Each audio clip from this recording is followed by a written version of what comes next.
Pergunta ao seu irmão assim: você já chegou? Você está aqui hoje? Tem certeza que você chegou para ter esse encontro com o Pai? Porque muitas vezes, em algumas igrejas aí, né, a gente vê o pessoal louvando, adorando, cantando para Deus, mas aquilo tudo ali é muito falso. O coração não está nele. E eu quero crer que o seu coração esteja nesse Deus. Que você entenda que quando você chega aqui, é porque é um convite especial que o Espírito Santo entregou para você, para que você pudesse chegar no templo do teu Pai. E aqui, quando você chega, Ele espera tudo de você.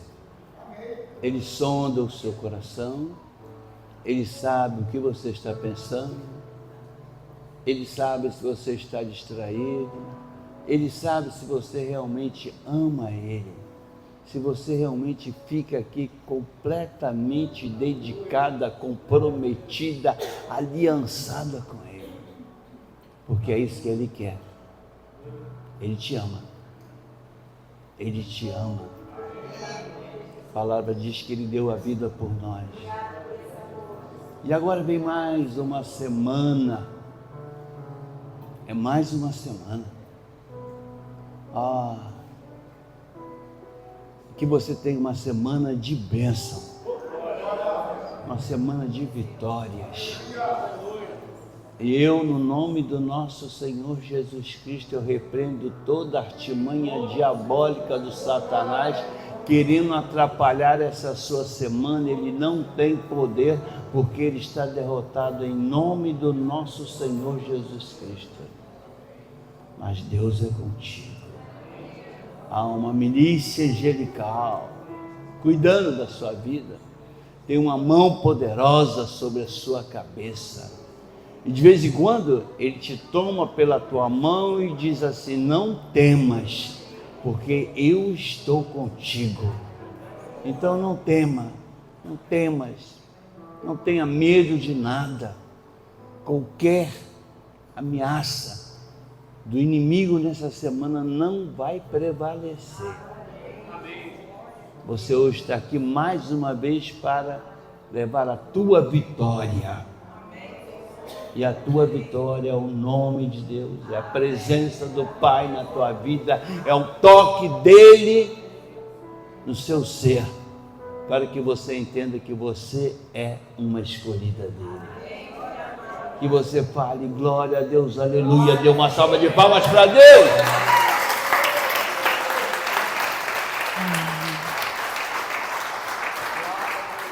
Alguém me pediu um testemunho, eu esqueci. Quem foi? Alguém pediu um testemunho?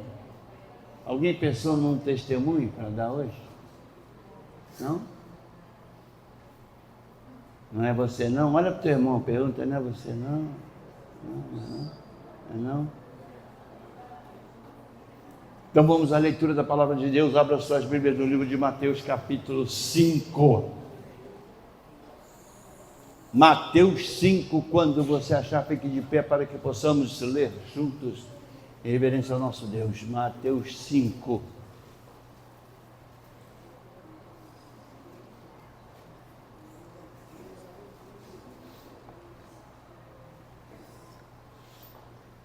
Eu vou ler apenas um versículo, tá? Vou ler apenas o versículo número 6.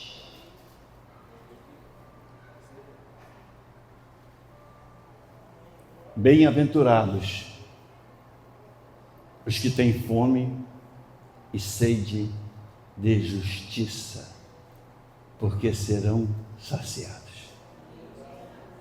Abaixa a sua cabeça. Senhor Deus, meu Pai, essa é a tua palavra, Pai. Essa é a palavra que o Senhor nos deu, Pai, nessa semana.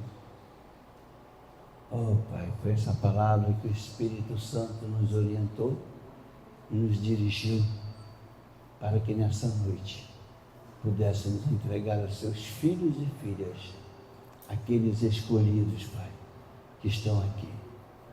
Então, Pai, em nome do nosso Senhor Jesus Cristo, anula o pastor Luiz Carlos. Somente tem permissão para falar aqui ao Espírito Santo de Deus. Mas fale aos nossos corações, derrama da tua graça, ó Pai, dê a tua unção de sabedoria para que possamos entender a tua palavra. E eu repreendo todo espírito de divisão, distração, qualquer coisa que venha nos atrapalhar, Pai, cai por terra.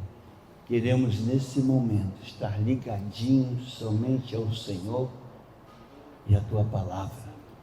Então vai tocando, Pai, já vai restaurando, vai dando vigor, vai limpando seus filhos e filhas e vai dando a eles a certeza que hoje é uma noite de bênção e tudo será para a honra e glória do teu nome, que toda a igreja diga. Podem sentar-se. Esse assunto aqui é muito parecido, porque fala de apetite. Tem fome e sede de justiça. O ser humano nasce berrando, e vocês sabem que o primeiro instinto dele é pedir comida, e começa a pedir, querendo leite, porque o homem nasce com fome, e passa a vida toda tentando satisfazê-la.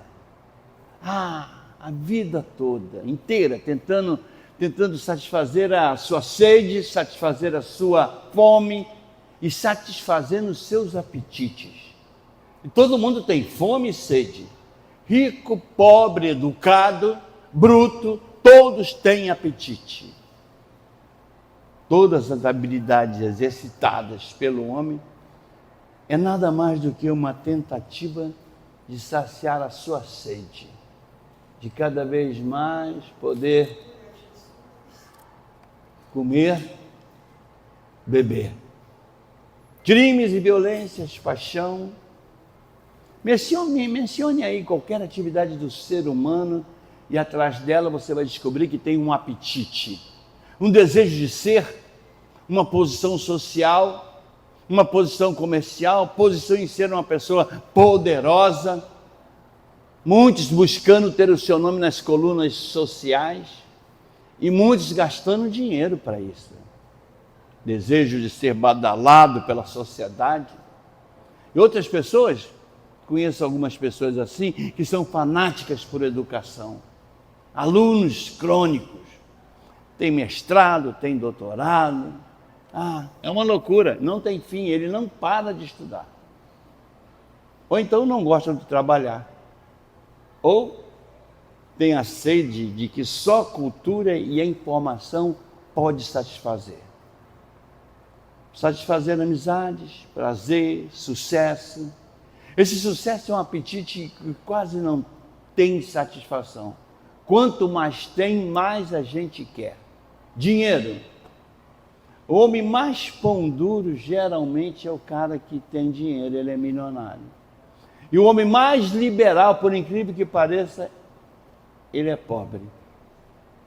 Fome, apetite e sede.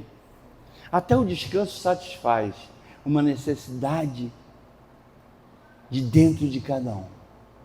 E o homem se diz, feliz a pessoa cuja fome e a sede são saciadas. Mas Deus está dizendo o contrário. Bem-aventurados são aqueles que têm fome e sede de justiça, porque eles serão fartos. O que é difícil entender é que essas leis divinas lutam constantemente contra a nossa filosofia. Quanto mais satisfeito, melhor, diz o homem. E Deus diz, quanto mais insatisfeito é melhor para o homem.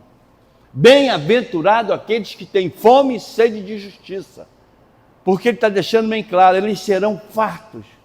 Bem-aventurada a pessoa que passa e que reconhece a sua necessidade.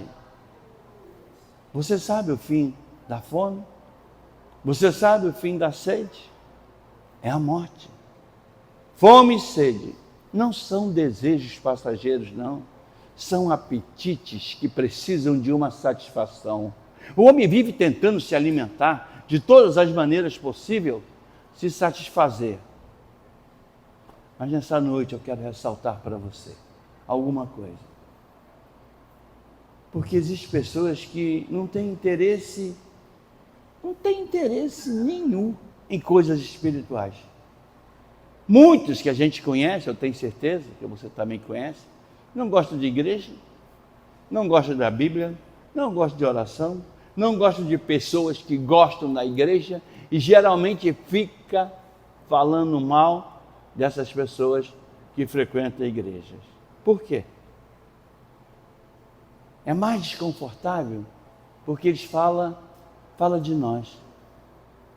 Porque pessoas que aceitaram Jesus passam por dias, períodos, às vezes sem o mínimo interesse por coisas espirituais. Por quê? Tem pessoas que são espirituais num dia, no outro dia são carnais. Que coisa incrível! Por que uma pessoa que pode movimentar um desejo espiritual, mas na maioria do seu tempo ela não pensa em Deus?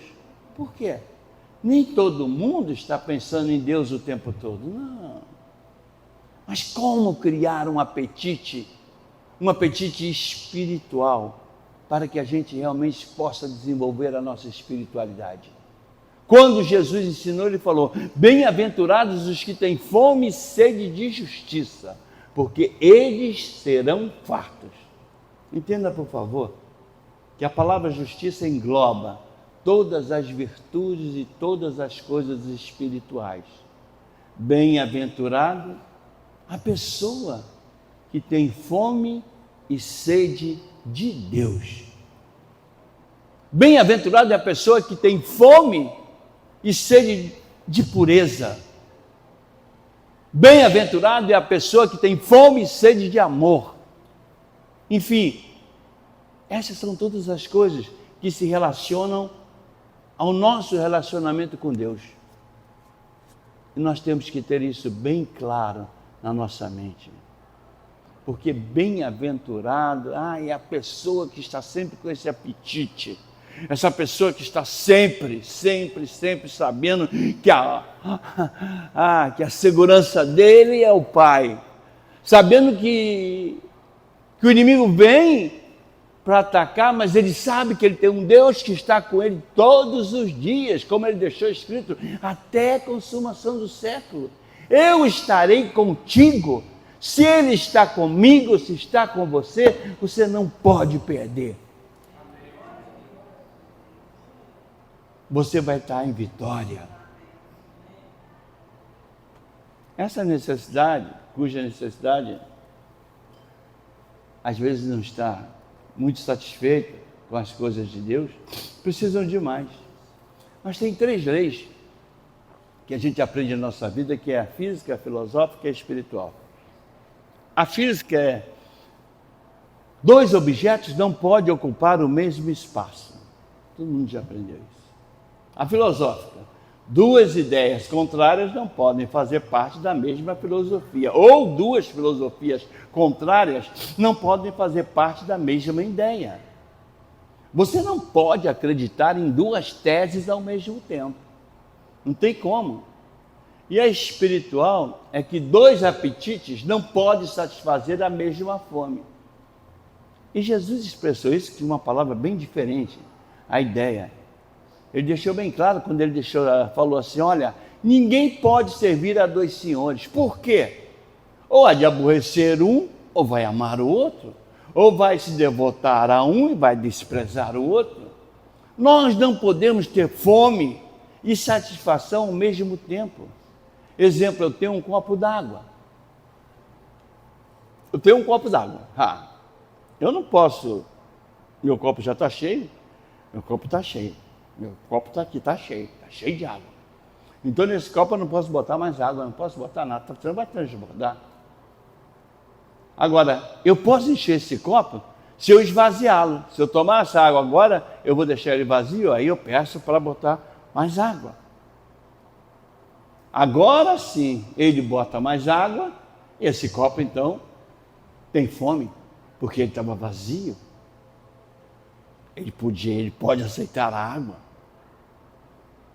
Porque uma coisa é certa, nós não podemos encher o que já está cheio. Eu não sei se você entende bem. Você não pode satisfazer o que já está satisfeito. Ninguém tem fome e fartura ao mesmo tempo, né? Imagine, você está numa mesa farta, comeu tudo que tinha estrogonofe, tinha a melhor comida, você comeu, está ótimo, você sai da mesa, estou satisfeito. Aí eu te pergunto, você pode sair dali e comer um sanduíche na padaria com guaraná? Não dá. Você está satisfeito, cara, você não tem mais espaço. Você já encheu. Fartura e fome não existe em uma pessoa ao mesmo tempo. Assim como dois objetos não podem ocupar o mesmo espaço. A pessoa não tem fome simplesmente porque não tem fome. Não. Bem-aventurada a pessoa que não está cheia de outra coisa. É o nosso problema. É que ninguém tem fome e sede. Quando está satisfazendo o seu apetite constantemente com outras coisas, exemplo, cursos, academia, shows, novela, internet, WhatsApp, a televisão. E às vezes você chega à igreja cheio, você já está farto. Não tem quase espaço. Porque assim como o povo do mundo, nós estamos satisfazendo os nossos apetites todos os dias de nossa vida. E às vezes nós chegamos na igreja com um espaço muito pequeno para Deus. Está muito pequenininho, Não temos fome, não temos o hábito de tentar encher uma vida já completa. E nós nos completamos com as nossas alegrias, as nossas esperanças. Nós satisfazemos todas as nossas necessidades durante os dias da semana.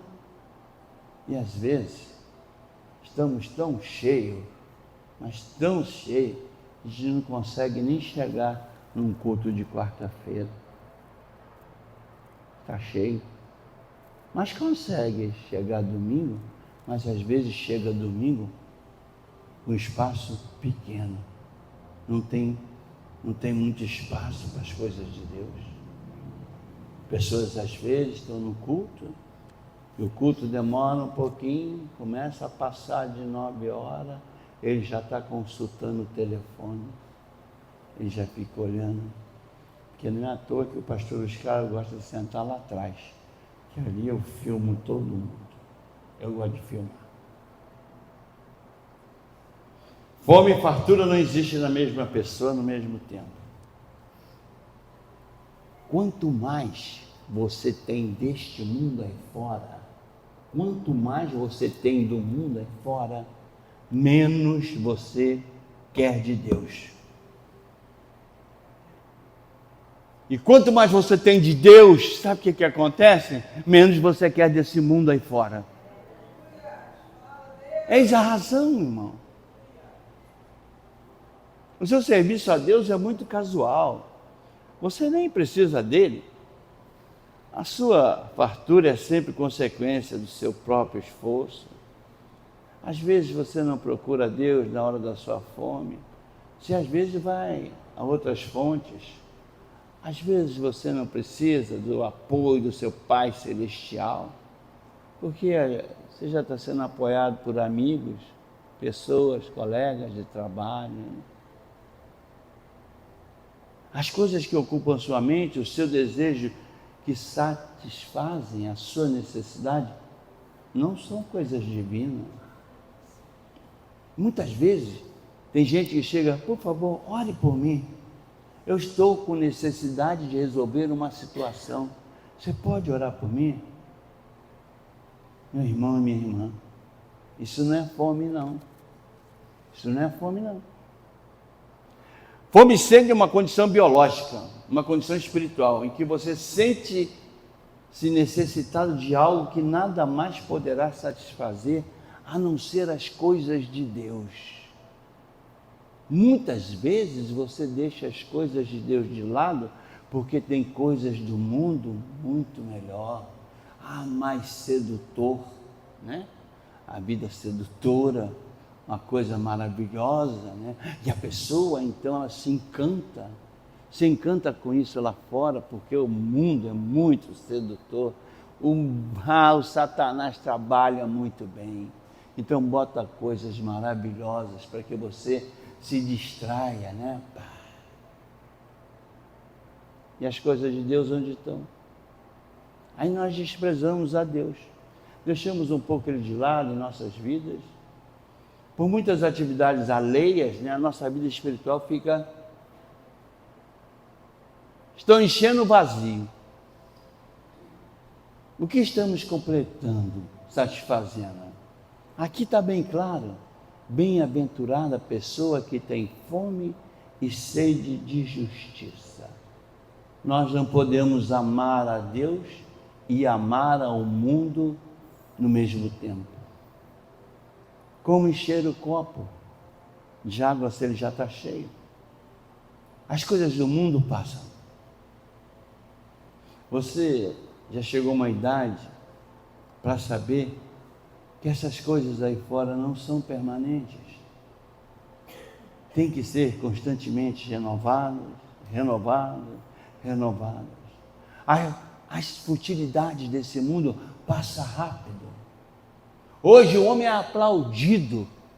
O homem hoje é aplaudido.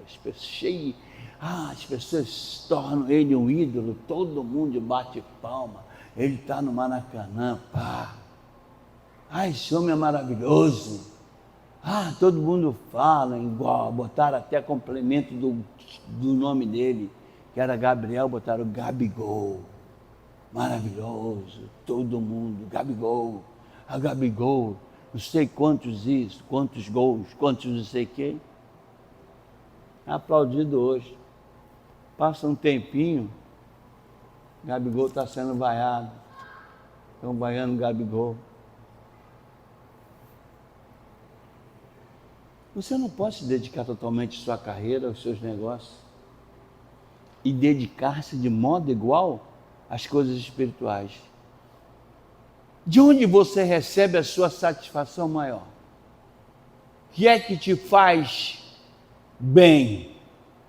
O que é que toca em você quando você escuta? Porque uma coisa eu digo para vocês: quando a gente está aqui nesse púlpito, não sou eu, não é o pastor Márcio, nem a pastora Daniela, não é o pastor Humberto, não são coisas que a gente tira do nosso pensamento, que a gente mesmo bola, vou falar isso, não. Aqui a gente só fala o que o Espírito Santo manda falar. Eu me considero um instrumento de Deus, e eu acho que eles também são instrumentos de Deus. Então, de quem você recebe o prazer maior? Que fala para você: olha, levanta, não desanima, eu estou contigo, vai melhorar, você vai ver, olha, não se preocupe não, a tua batalha é minha batalha, a tua força é a minha força. O que é que você está precisando? Você está achando que eu não posso te dar? Eu sou o Deus do impossível, eu faço acontecer na tua vida o melhor. Eu vou dar a virada na sua vida. Essa promessa está na nossa igreja desde o dia 1º de janeiro. Foi isso que ele falou: vai ser um ano de colheita. Quem é que te agrada mais do que qualquer outro em sua vida? Qual é o prato que tem o seu gosto preferido? Você tem fome e desejo? Você tem fome e sede? Claro que você tem. Todos nós temos, mas de quê? Nós temos que abrir da carnalidade. Não podemos ter desejos espirituais e ao mesmo tempo ter desejos indevidos. Quando você tem muitos desejos, objetos desejados, cada objeto desejado diminui o desejo de outra coisa. É impossível amar duas pessoas com a mesma intensidade. E pela medida que você coloca os seus desejos em coisas, você está tirando de Deus, sabe o quê? A sua fome. Quando você ocupa de coisas que é do mundo, está tirando a sua fome. Às vezes temos que aprender a equilibrar isso. Como? Porque quem ama a palavra de Deus não vai amar outras leituras. Se ama a palavra de Deus, você não se preocupa, não quer saber de outras leituras. Mas tem gente que tem fome e sede, sabe de quê? De novela. Ai, Jesus. Fome e sede de novela. Novela das 6, novela das 7, novela das 8. Eu tenho uma fome de novela. Eu gosto muito da novela Reis, que eu gosto de ver aquela história. Aí eu vejo Saul, vejo Davi, aquilo eu gosto. Parece que eu tô em casa. Mas tem gente que está colado na novela o dia todo. Isso é fome, é apetite. Muitos deixam de ser abençoados, sabe por quê? Porque eles amam o canal da TV Globo. Porque quanto mais fome você tem por novelas, por shows, por coisas da televisão, menos fome você tem para Deus. Mas você tem um livre-arbítrio. Você pode encher seu coração com qualquer coisa que você quiser. Deus não vai arrancar de você a paixão que você tem por outras coisas. Mas Ele quer que você fale com Ele: Deus, eu quero passar mais tempo contigo. Me dá um espaço, Pai, toca em mim. Faz eu falar contigo. Às vezes, eu tinha mania de orar de manhã por volta de, às vezes, 10 horas, 11 horas. Aí eu abri o celular, tinha uma mensagem. Geralmente, você já viu a mensagem, essas orações e tal. Aí eu olhei, era do Fábio Teruel. Eu gosto dele. Aí ele: assim mesmo, quero te avisar uma coisa.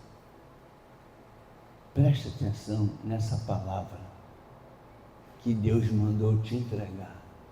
Aí eu já falei: o que ele vai falar? Aí, quando você acordar, é o primeiro momento que você tem que falar com Deus. É quando você acorda, saiu da cama. Senhor Deus, obrigado por essa noite, obrigado, Pai, estou com vida, obrigado por esse dia. Você já começa, a primeira coisa é a oração. Eu falei: cara, acho que está certo. Aí eu comecei a mudar, falei: não, acordou, tem que orar. E aí eu fui vendo: Pai, eu já estou passando tantas horas contigo, né? Mas tudo bem, se o senhor quiser, eu passo mais. Aí você passa mais como? Você pega o Uber, pega o táxi, vai para uma reunião, você vai orando. Você vai falando com Deus. As pessoas, às vezes, na rua, podem pensar até que você está maluco. Eu, às vezes, estou falando sozinho. Saio andando a pé, eu vou ali naquele shopping gourmet, que eu gosto de fazer umas reuniões ali. Aí eu vou andando para dentro do shopping e vou: Pai, você sabe o que vai acontecer agora, né? Aí se alguém está olhando, fala: ih, aquele negão não está falando sozinho. Mas eu já estou falando com Deus. Eu quero passar mais tempo contigo. Isso é sério. Deus, na história, diz que Ele deu o maná dos céus aos israelitas, depois do povo ter esgotado a farinha que trouxe do Egito. Quando acabou o pão egípcio, aí Deus então deixou cair o maná dos céus. Essa é a história. Sabe por quê? Porque o pão dos anjos não agrada ao paladar daqueles que fazem parte da mesa dos inimigos. Muitos ali reclamaram. Que é isso? A gente queria cebola, a gente queria alho, esse pão. A razão do nosso apetite por coisas alheias, presta atenção, nós cultivamos o paladar. Nós temos que cultivar o gosto. Tem gente que detesta peixe, né? Eu tive uma experiência ontem com uma pessoa, aí ela está ali. Eu não gosto de peixe. Falei, caramba, todo mundo gosta de peixe, né? Às vezes eu como sardinha. Eu falei, tá bom, pelo menos a sardinha. Mas tem gente que acha horrível. Mas eu te digo uma coisa, se você tiver força de vontade, você engole o peixe. Você come o peixe. Se você tiver só o peixe para comer, se está com fome o dia todo, você chega num lugar e fala, olha, meu amor, você chegou aqui, a gente vai almoçar agora, mas olha, tem um peixinho aí maravilhoso. Duvido que você não vai comer. Você come o peixe? Nós não nascemos com gosto, não. Nós é que criamos. Cara, eu era uma coisa, tinha horrível, uma coisa que eu achava horrível, sabe o que era? Água tônica. Cara, que coisa horrível, porque quando eu era do mundo, água tônica era quando a gente estava passando mal, né? Bebia muito, né? Aí ficava me enjoar, né? Toma água tônica. Então, cara, eu tomei um trauma com água tônica, nunca quis saber de água tônica. E um dia eu fiquei assim, que eu sou tinhoso, eu falei, eu vou tomar água tônica para ver. Aí comecei a tomar água tônica, comecei a criar o gosto por água tônica. Chegou um tempo que eu estava tomando quase 10 garrafas por dia de água tônica. Então você pode criar o gosto para qualquer coisa. Você pode criar o gosto para qualquer coisa. Por que você não cria um gosto para Deus? Por que você não cria uma vontade de falar com Ele o tempo todo? Porque eu te digo uma coisa, quando você faz isso, você tem resposta de Deus. Deus dá, não, Deus não, eu não tenho fome, eu não tenho sede, sabe, eu tenho só fome e sede por outras coisas, mas por Deus não. Tá bom. Aí você passa o seu dia, você coloca um pouquinho de prazer, aí bota a educação, os seus estudos, aí bota as amizades, um pouquinho de amizade, aí bota a recreação, que você faz uma coisa, aí bota o trabalho, aí bota a conversa com os amigos, aí bota um pouquinho daqui, um pouquinho dali, né? Aí tem uma viagem, aí bota o cinema, bota uma televisão e já está quase transbordando. Um pouquinho mais de cultura, já encheu. Você vai ter apetite para Deus? Só se for um milagre. Não tem lugar na sua vida, ela está completa. Está cheia de coisas. Então nós temos que esvaziar o nosso copo. Eu tenho fome, eu tenho sede. E é isso que a gente tem que falar para Ele. Pai, nós temos espaço. Nessa noite eu estou aprendendo a criar espaço. Enche a minha vida. Nós estamos morrendo mais do que qualquer coisa no mundo, nós te queremos, é isso? Eu te quero, Pai. Quem cria o apetite é você. Fala para o teu irmão, quem cria o apetite é você. É você. Não é isso que ele fala? Mateus 7,24 diz assim,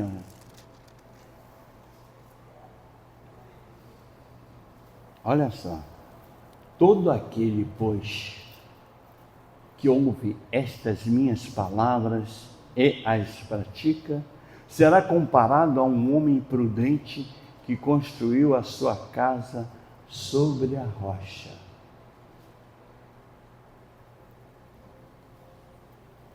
Que possamos criar dentro de nós esse gosto. Esse homem tinha um gosto do sobrenatural. Você vê na Bíblia um homem que doente, 38 anos doente, perto do tanque, mas nunca perdeu a esperança. E às vezes nós estamos na igreja, temos conhecimento de todas as coisas, né? Bons conhecimentos bíblicos estão cada vez mais nos aprimorando, cada vez mais aprendendo na escola bíblica, enfim. Mas se você puder, ver o livro de João aí 3.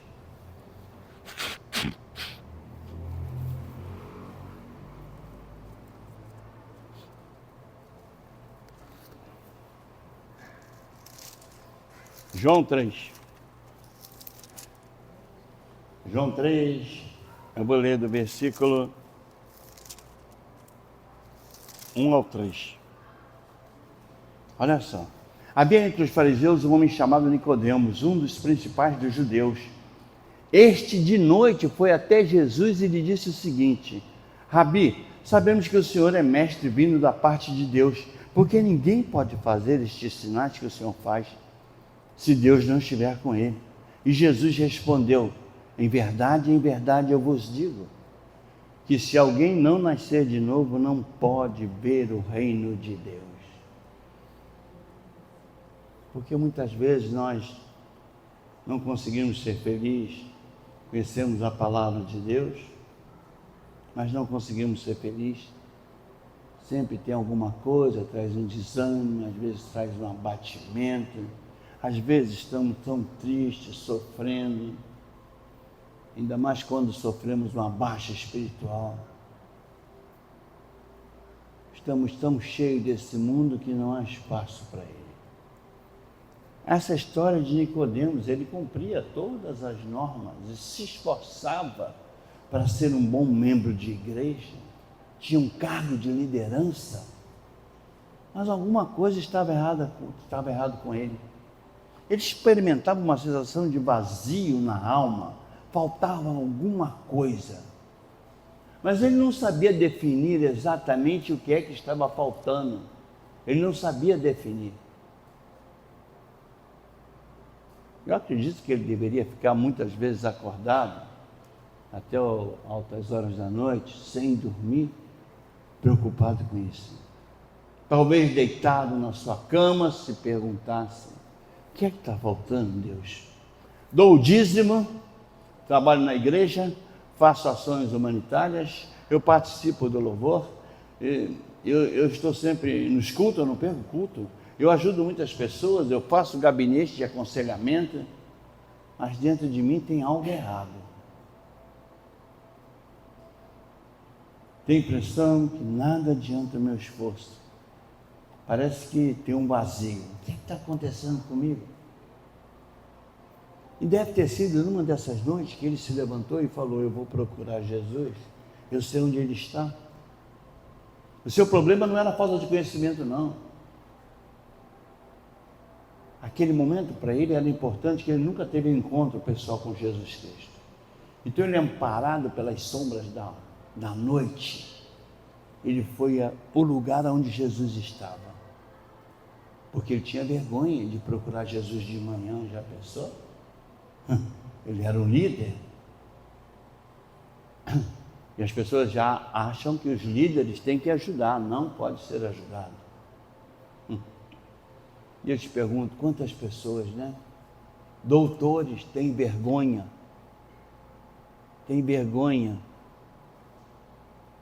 de chegar perto de Deus.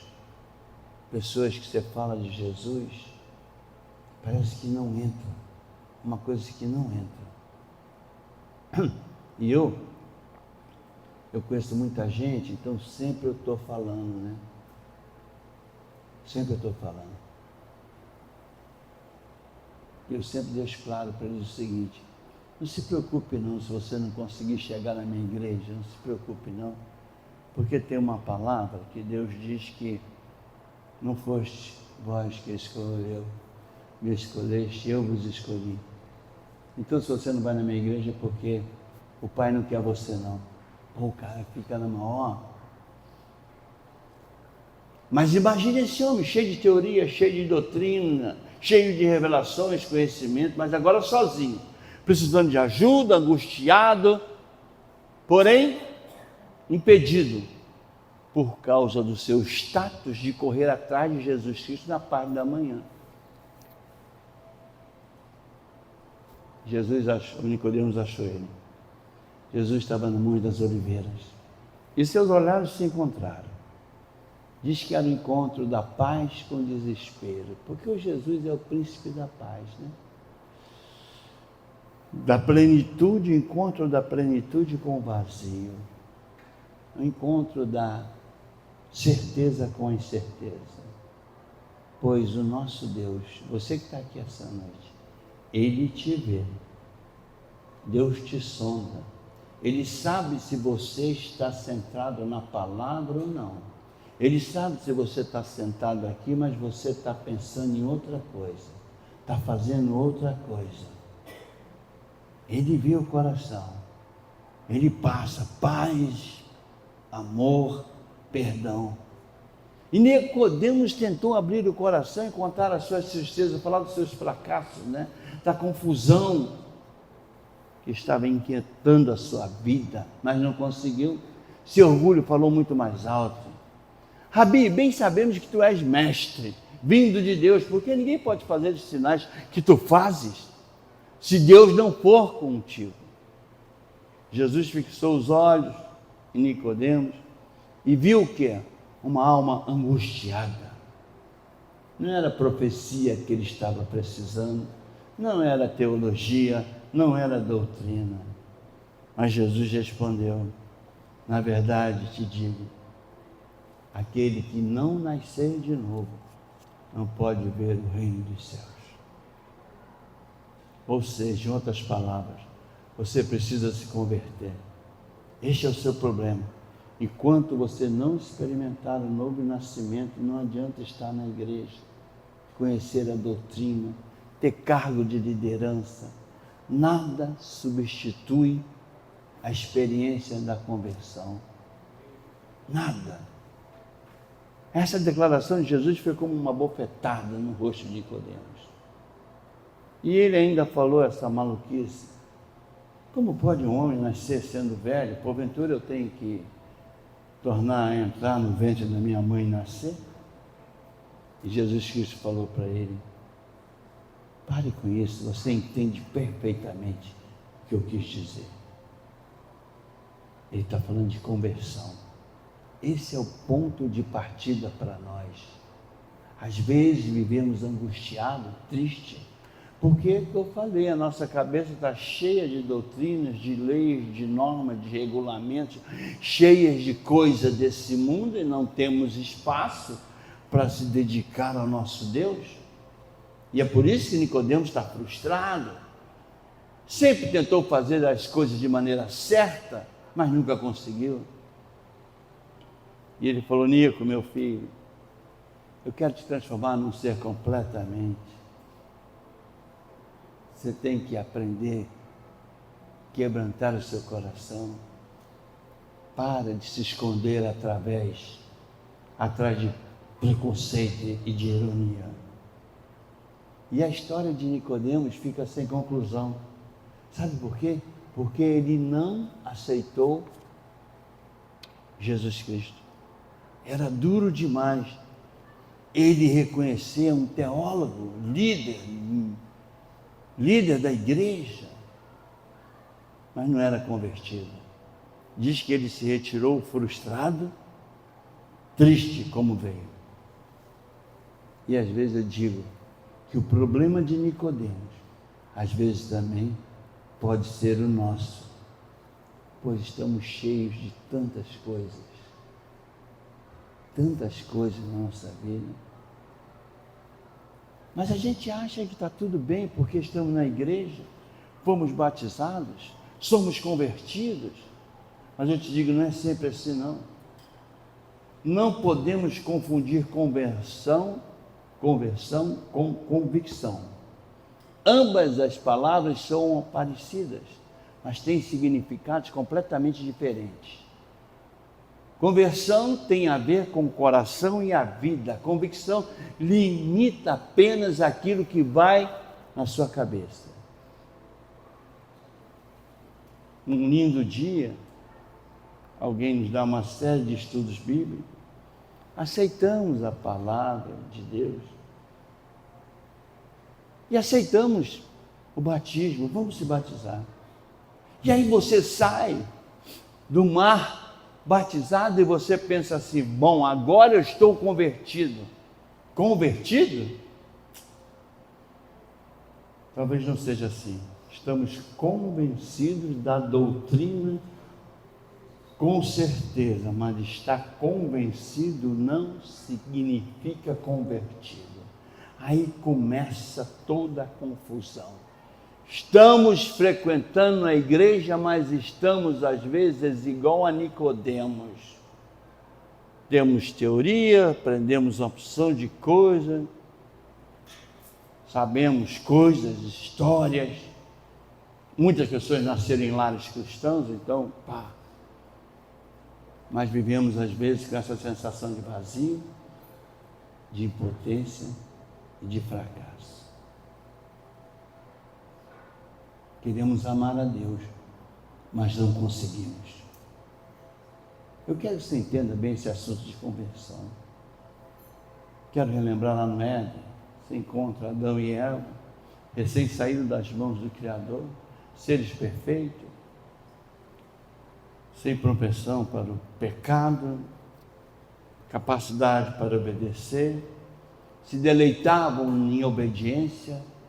Obedecer para eles era tão fácil como para nós, como nós já esperamos, é fácil. E não precisava se esforçar. Isso é a natureza perfeita. Mas aí, o inimigo veio.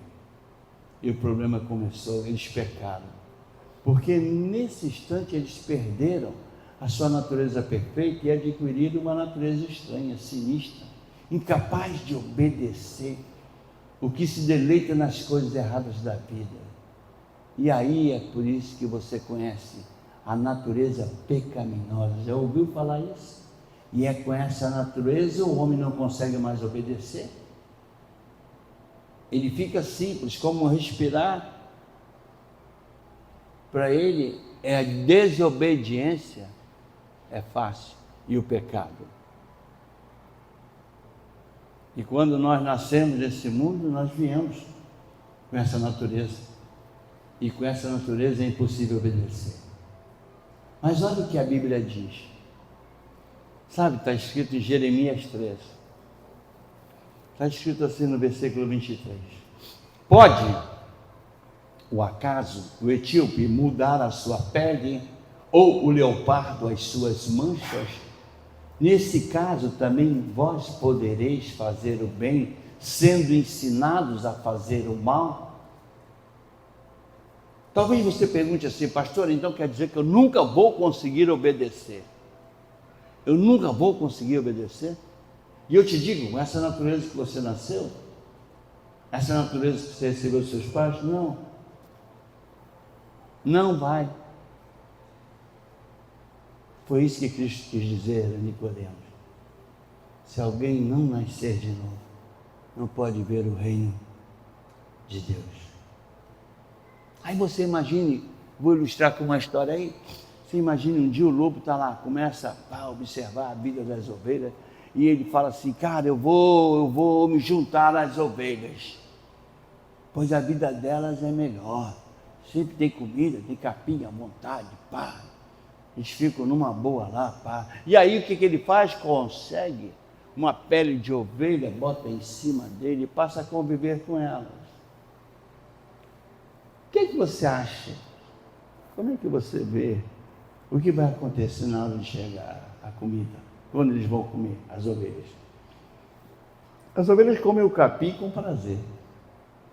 E ele, será que o lobo vai sentir prazer comendo o capim? Mas ele é um lobo honesto. Ele não quer voltar para a decisão que ele tomou. Ele não quer voltar, ele vai continuar.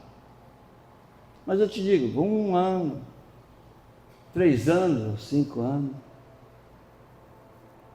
ele finalmente aprenderá a gostar de capim. Não vai não, claro que não. Ele é lobo, paladar de lobo, natureza de lobo. Mas agora vamos imaginar ele no meio das ovelhas. No início talvez ele se esforce para viver exatamente como as ovelhas. Vivendo contra essa natureza. Mas o tempo vai passando, o entusiasmo da decisão que tomou vai diminuindo. Finalmente, depois de alguns anos, esse lobo não consegue mais ficar amarrado a esse tipo alheio da sua natureza. E aí as ovelhas estão dormindo, ele se levanta em silêncio e vai embora. Longe do rebanho, ele tira a pele de ovelha e vive como um lobo, come como um lobo, faz tudo que os lobos estão fazendo. Depois que soltou as rédeas dos seus instintos, a esses gostos de lobo, ele retorna e coloca a pele de ovelha. E aí na segunda-feira está ele lá, está no culto, pede perdão, pede oração, ajuda das ovelhas, como se nada tivesse acontecido. Fez coisa pra caramba, mas não aconteceu, não aconteceu nada, ele sabe. Mas dentro dele, ele chora em silêncio. Mas um dia, ele não suporta mais isso. E ele clama do fundo do coração: ó Deus, tu sabes que eu quero ser uma ovelha de verdade, mas tu conheces a minha verdadeira identidade, a minha natureza. Eu sou um lobo, nasci lobo, não tenho culpa de ter nascido assim. Mas Deus, por favor, eu quero ser, não quero ser mais lobo não, eu quero me tornar uma ovelha de verdade. Faça alguma coisa, meu Pai. E aí, ele começa a buscar Deus com intensidade, porque ele quer se transformar. Aí, ele começa a realmente dar mais tempo para Deus. Começa a deixar aquela coisa que estava enchendo a vida dele, de nada, essa coisa de ficar querendo agradar, não.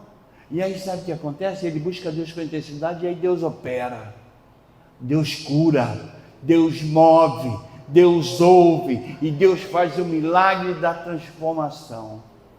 E Deus faz o milagre da transformação com um toque milagroso. Ele converte esse lobo em uma ovelha de verdade, com coração de ovelha, com paladar de ovelha, com mente de ovelha. E é isso, justamente isso que Deus nos promete. Em Ezequiel 36, versículo 25 e 26, ele fala assim: então espalharei sobre vós e ficareis purificado de todas as vossas imundícias e de todos os vossos ídolos. Vos purificarei e vos darei um coração novo, e porei dentro de vós um espírito novo. Tirarei o coração de pedra da sua carne e te darei um coração de carne. Deus nessa noite está prometendo te dar uma nova natureza, a natureza de Cristo, a natureza que se deleita em obedecer a Ele, a natureza que faz com que você busque cada vez mais esse Deus, sabendo que Ele é um capaz de amar, e aí você fica sendo uma pessoa de amor, você começa a obedecer, e você começa a sentir prazer em fazer a vontade de Deus, e aí você começa a se sentir cheio de Deus. Isso é uma promessa maravilhosa, porque essa promessa não é humana, essa promessa nessa noite é uma promessa divina. Eu tenho visto, acredito também que os nossos pastores já viram muitas vidas transformadas, marginais, viciados, bêbados, homens, mulheres, que não parecia ter mais esperança de recuperação, gay, e Deus transformou. Deus transformou todos eles, e Ele pode transformar o nosso ser, para que a gente se dedique muito mais ao nosso Deus. Nicodemos também não era assim, e Cristo disse para ele: tem que nascer de novo. Você precisa que eu mude a sua vida, você precisa de uma nova natureza. E isso é maravilhoso, porque nessa noite o Pai está contigo. Ele quer que você cada vez mais abra o coração e se converta a Ele. Hoje Ele está fazendo mais uma vez o milagre da conversão. Que você fale bem alto: Senhor, eu aceito esse milagre. Eu quero que você tenha mais desejos. Quero que você suspire mais por Deus. Eu quero que você se encha de Deus. Esse é o primeiro passo. Sabe por quê? O primeiro passo para você não viver no fracasso, para não ter uma vida miserável, uma vida fracassada. Porque aí seria uma incoerência. Ele está contigo, você está procurando Ele, você está completamente entregue a Ele, com uma intimidade danada. Então não pode, você não pode ser derrotada, você não pode ser derrotado. Você vai ter vitória, tem que ter vitória nos seus empreendimentos.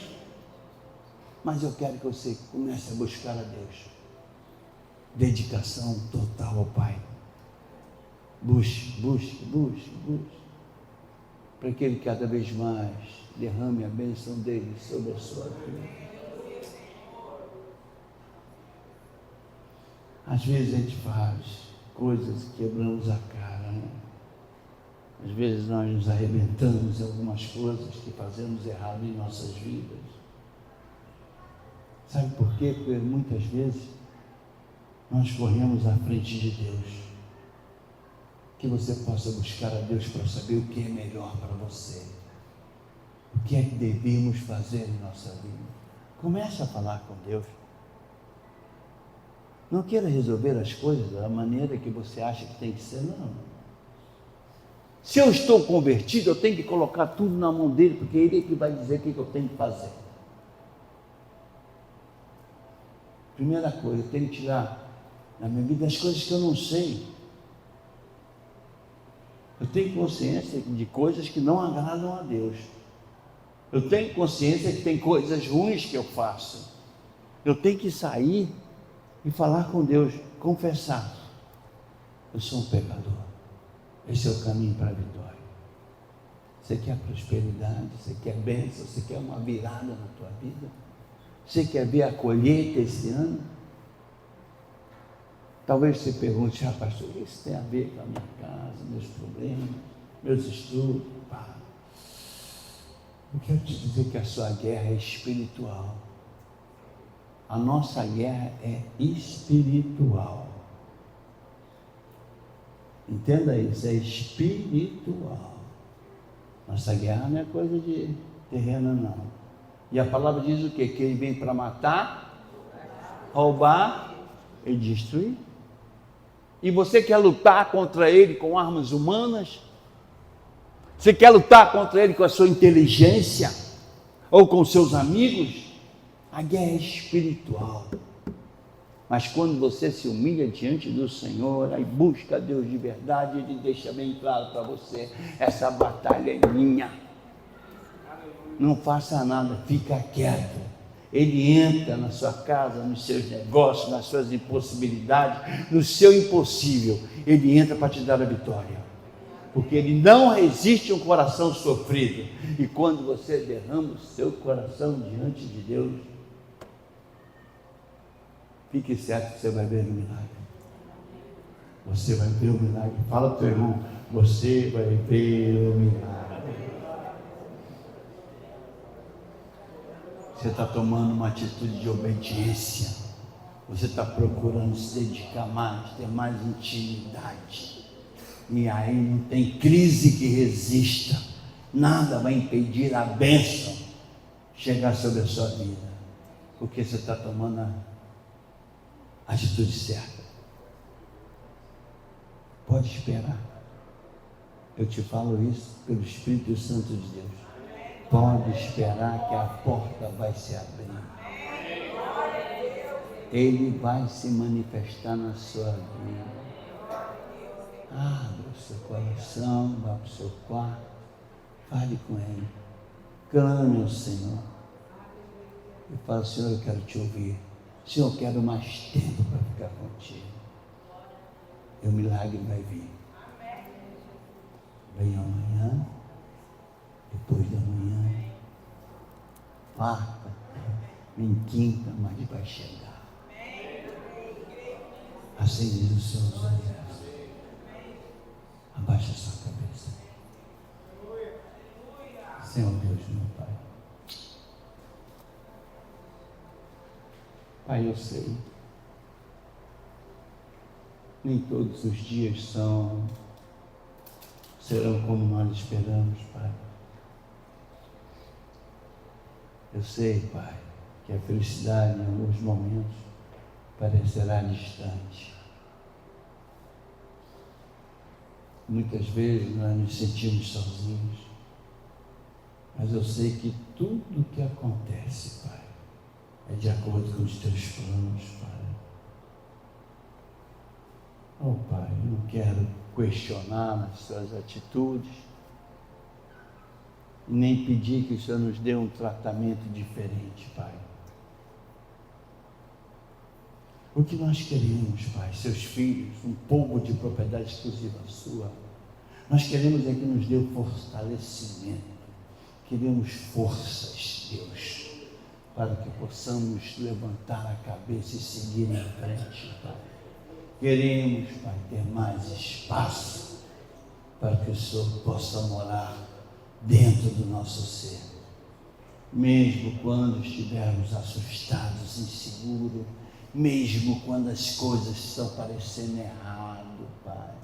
Nós, Pai, queremos que o Senhor nos mostre a luz, a sua luz do nosso momento de escuridão, pois Tu és o nosso grande Deus, nosso grande Deus, Tu és o grande eu sou. Pai, capacita cada filho aqui, Pai. Capacite com resiliência para que possamos continuar nos levantando dos nossos tombos, Pai. Muitas vezes tombos fortes, Pai, mas não permita que nenhum fracasso limite o nosso futuro, Pai. Pai, ajude-nos, Pai, ajude a cada um aqui a acreditar que merecemos amar e sermos amados de verdade, que há muitas coisas boas reservadas para a nossa vida, Pai. Ainda que às vezes as coisas pareçam confusas, Pai. Pai, dai-nos nessa noite a força e sensibilidade, a sua sensibilidade, para que possamos sentir o Teu agir, mesmo nas coisas mais simples desse mundo, Pai. É que nós não esperamos algo grandioso para reconhecermos Seu poder e amor por nós, não. Queremos mais que o Senhor nos dê sabedoria, para que possamos compreender todas as nossas dores e curá-las de maneira saudável, transformando-as em força e motivação para seguir sempre em frente, para compreender, Pai, que todos os desafios em nossa jornada têm um objetivo, e que eu tenho certeza que a nossa dor não será usada para nos afastar de Ti, mas essa nossa dor vai nos trazer mais próximo ao Senhor. Ajude-nos, Pai, dá para nós o Teu poder para curar feridas, dá para nós o Teu poder para que possamos, Pai, orar pelos nossos familiares. Oh, Pai, ensina-nos, Pai, a manter a vida sob controle, Pai. Pai, dá para nós o melhor, renova a nossa fé, que possamos enxergar os obstáculos com confiança ao invés de medo, e que possamos sempre acreditar que é o melhor do Senhor virá sobre as nossas vidas, e com a Tua ajuda, Deus, nós nos tornaremos mais fortes a cada dia, e nós vamos mostrar o nosso valor. E toda vez que alguém vier nos enfraquecer, Pai, que eles caiam por terra em nome de Jesus Cristo.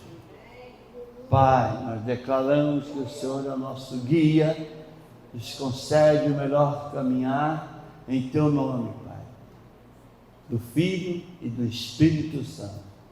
Que todo o povo de Deus diga amém. Fala para o teu irmão, essa semana será uma semana de vitória. Fala alto. Uma salva de palmas para Deus.